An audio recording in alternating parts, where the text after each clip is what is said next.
हल्द्वानी में एक मकान में रहस्यमयी तरीके से आग लगने की घटनाओं ने परिवार को इस कदर दहशतज़दा कर दिया है कि परिवार ने अपना ही घर छोड़ दिया और पास में ही किराए के मकान में शरण ली है। परिवार का कहना है कि आग कभी बिजली के बोर्ड में लगती है तो कभी अन्य सामान को राख कर देती है। पिछले 10 दिनों से ऐसी घटनाएं रोज हो रही हैं। खास बात यह है कि बिजली विभाग भी आग लगने के कारणों की जांच कर चुका है। अब सिटी मजिस्ट्रेट ने मौके पर पहुंचकर घटनाओं की जानकारी ली। दरअसल स्टेट बैंक ऑफ इंडिया के पीछे मल्ला गोरखपुर के रहने वाले कमल पांडे पिता उमेश पांडे और उमेश के भाई मुन्ना LIC में काम करते हैं और यहाँ अपनी पत्नी और 3 बच्चों और माता पिता के साथ रहते हैं, जिन्होंने बताया कि पिछले 10 दिनों से उनके घर में अचानक आग लग रही है।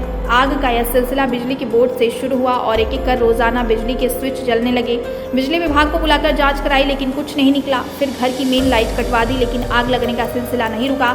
अब अलमारी में बंद कपड़ों में भी आग लगने लगी है। ये रहस्यमयी आग कभी मंदिर में लगती है तो कभी दराज के अंदर से धुआं निकलने लगता है। जब अनाज के पैकेटों में भी आग लगना शुरू हुई तो परिवार बेहद खौफजदा हो गया और मंगलवार को परिवार ने अपना घर छोड़ दिया और पड़ोसी रिश्तेदार के घर में किराए पर रहने लगा। मामले की जानकारी मिली तो मंगलवार को मेयर जोगेंद्र रौतेला भी मौके पर पहुंचे, जबकि बुधवार को सिटी मजिस्ट्रेट और भोटिया पड़ाव चौकी प्रभारी प्रकाश पोखरियाल ने भी इस घर का मुआयना किया। इस मामले में सिटी मजिस्ट्रेट के कहने पर परिवार ने पुलिस को तहरीर दी है। कमल के पड़ोस में रहने वाले व्यापारी मनोज जायसवाल ने बताया कि इन घटनाओं के बाद उन्होंने इसको लेकर यूट्यूब और गूगल पर सर्च किया, जिसके बाद पता लगा कि इस तरह की घटनाएं पहले उत्तर प्रदेश, हिमाचल और कासगंज में भी हो चुकी हैं। परिवार इसे देवी देवताओं की नाराजगी से जोड़ रहा है। हालांकि आग लगने का असली कारण वैज्ञानिक अनुसंधान से पता चल सकेगा। बहरहाल इस घटना के बारे में जो भी सुन रहा है वह इसे सुपर नेचुरल पावर से जोड़कर जरूर देख रहा है। हम इस बात का दावा नहीं करते, मगर हाँ इतना जरूर है कि आग लगने के इन कारणों को विभिन्न पहलुओं पर जांच कराई जानी चाहिए ताकि किसी बड़ी अनहोनी को टाला जा सके। तो हम लोग घर में थे, रात को 7 साढ़े 7 बजे अचानक एक बोर्ड में आग लगी। तो हमने इलेक्ट्रीशियन को बुलाया, वो आके उन्होंने उसको देखा और बोले कोई बात नहीं, इसको मैं तार फिर जोड़ दे रहा हूँ। तार जोड़ा और MCB वगैरह चेक कर ली, वो सही थी। उन्होंने फिर चले गए कि बाकी कल देखेंगे, क्योंकि रात का मामला था उनका, बाकी कल देखेंगे। हमने कहा ठीक है। जब हम बाथरूम की तरफ गए तो मेरे बाथरूम में लाइट नहीं आ रही थी, तो मिसेज से मैंने कहा कोई बात नहीं, कल चेक कर लेंगे। थोड़ी देर में उसमें भी आग लग गई।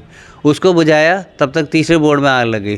तो तीनों लगी तो मैंने MCB डाउन कर दी, मेन स्विच ऑफ कर उस नीचे कर दिया, वो भी बंद कर दिया। तो रात सही रहा। सुबह 5 साढ़े 5 6 बजे अचानक बंद मेन स्विच में भी आग लग गई बगल के बोर्ड में। वो तो जब इसमें लगी तो फिर हम उसको बुझाने लगे तो ऊपर लगना शुरू हो गया। तो फिर हमने हाइडेल को फ़ोन किया तो हाइडेल वाले बोले हम आ रहे हैं, चेक करेंगे, पहले ऐसा थोड़ी होता है, बंद अभी करते हैं। तो लेकिन जब 3-4 बोर्ड में लगी, मैंने फ़ोन फिर किया कि मैंने कहा भैया पहले लाइट बंद करा दो। उन्होंने लाइन बंद कराई, फिर आके चेक किया, मीटर के बाद वायरिंग काट दी। उसके बाद भी जो बोर्ड जले हैं उनके टुकड़ों में फिर आग लगने शुरू हो गई। तो उसमें थोड़ी परेशानी हुई, तो फिर उनको हमने लाइन ही कटवा दी और अर्थिंग का, उन्होंने अर्थिंग का काम करो तो हमने अर्थिंग का भी काम शुरू कर दिया। बात करी तो हाइडेल वाले भी आए चेक करने, उनका मीटर तक सब सही है।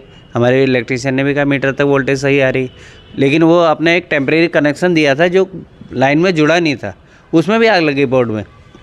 तो उन्होंने कहा यार फिर ये तो हमारे वो उसमें भी नहीं लग रहा। तो फिर उसके बाद हमने हाइडेल को ही कहा तो उनका अर्थिंग कराई, हमने अर्थिंग शुरू कर दी। लेकिन उसके बाद अचानक गद्दों और उसमें रजाई में, चादर में आग लगने लग गई। रजाई ज़मीन में रखी थी, हमने सामान बाहर निकाला कि अंदर ऐसा हो रहा, तो उसमें भी आग लग गई। तब हमने फिर पत्रकार आए थे, उन्होंने ही सिटी मजिस्ट्रेट को बुलाया, से बात करी कि मैडम ऐसा हो रहा है। तो मैडम आई तो मैडम बोली आपको किसी पर शक है क्या है? हमने कहा नहीं मैडम ऐसा कुछ नहीं है हमारा, और वो 3 ही घर हैं, यहाँ कोई ऐसा भी नहीं है, तो हमारी कोई ऐसी रंजिश भी है। बोली ख्याल रखिए, CCTV लगाइए। मैंने कहा लाइट आएगी तो उसके बाद कनेक्शन के बाद ही करेंगे।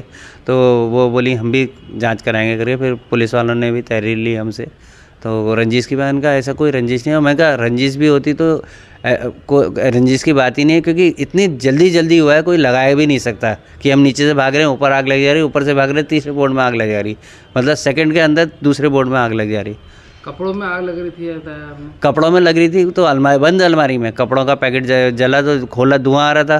खोला तो उसमें जो प्लास्टिक की थैली में कपड़े रखे थे उसमें आग लगना शुरू हो गया। मदर की मैक्सीट लटकी थी प्लास्टिक की डोरी में, उसमें आग लगनी शुरू हो गई। तो जब ज़्यादातर केस में प्लास्टिक इन्वॉल्व है। कितने साल से रह रहे हैं आप यहाँ पे? हम तो मेरी पैदाइश में 53 साल एज है, मैं पैदाइश ही मेरी यहीं की मकान की। ऐसा हुआ कि पहले इनके यहाँ बोर्ड में आग लगने हुई, तो हमने भी सोचा कि एक बोर्ड में एक सिलसिला है तो शायद एक बिजली की फिटिंग कराई हो, उसमें गड़बड़ी हो। मगर जब सब बोर्ड जलने लगे तो हम भी सोचा कि ये क्या था कि ये कंपनी के घटिया मटेरियल हो। मगर जब बोर्ड के अलावा जब इनके यहाँ कपड़ों में आग और बिस्तरों में आग पकड़ना शुरू हो गई, वो वहाँ से एक चीज़ जैसे बिल्कुल चेंज हो गई कि अब वो एक बिस्तरों में आग लगने लग गई। तो कहीं ना कहीं वो एक भयभीत करने वाला चिन्ह था। और मगर कहीं जब मैंने खुद एक दो जब मैं यहाँ खड़ा था वो बात कर रहे थे तो हमने देखा कि ऊपर एक बंद अलमारी, स्टील की बंद अलमारी के अंदर उसमें प्लास्टिक के अंदर साड़ियाँ रखी थी आंटी जी की, वो साड़ियों में आग लग गई। तो कई लोग वहाँ खड़े थे, वो भी भयभीत हो गए। उसके बाद एक घटना तो मैं जब यहाँ पे हम खड़े थे कि हमें डोर में मिली, जब भाई हमने कहा कि वो बेटा असफ का एक छोटा वाला बेटा है, उसको ये घटना ज़्यादा दिखी, पता चला कि डोर में आग लगी है। जब हम डोर में पहुँचे तो डोर को मैंने खोला और मैंने इसको देखा, उस डोर के अंदर से ऊपर की चीज़ें कुछ नहीं जली, डोर के अंदर से एक कागज़ के अंदर जैसे सुलगता हुआ कागज़ निकला।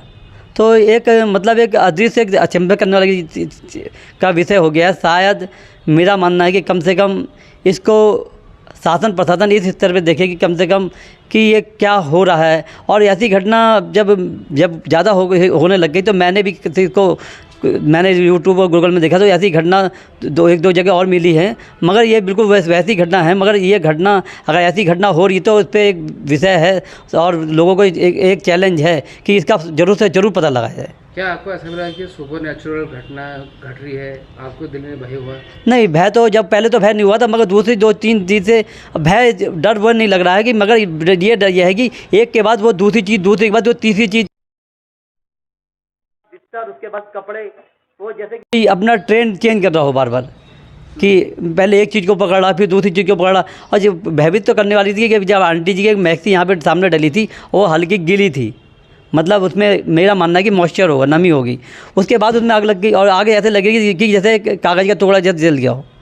ये घटना कम से कम अभी जब से ये चंद्रग्रहण और वगैरह भूकंप और जब से ये नहर की तरफ JVC का काम चला, इसके आसपास से ये मतलब हमारा ये मानना है कि ये 2-3 चीज़ों को हम अब दिमाग तो तीनों जगह पे जाएगा कि इसके बाद ये घटना घट रही है।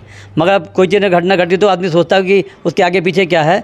मगर कहीं ना कहीं अब अगर साइंस लोगों को पता नहीं लग पाएंगे तो हमारा दूसरा विश्वास जाएगा कि कहीं ना कहीं दैविक शक्तियों की ओर भी जा सकता है, क्योंकि ये सोचने को मजबूर कर देगा। अगर शासन प्रशासन का सहयोग नहीं मिला तो फिर हमारा एक विचार उधर भी एक कि होगा कि शायद कि ऐसी कोई चीज़ें तो नहीं है। मैं इन चीज़ों को विश्वास नहीं करता हूँ, मगर फिर भी इन चीज़ों पे फिर सोचने को मजबूर कर देंगे।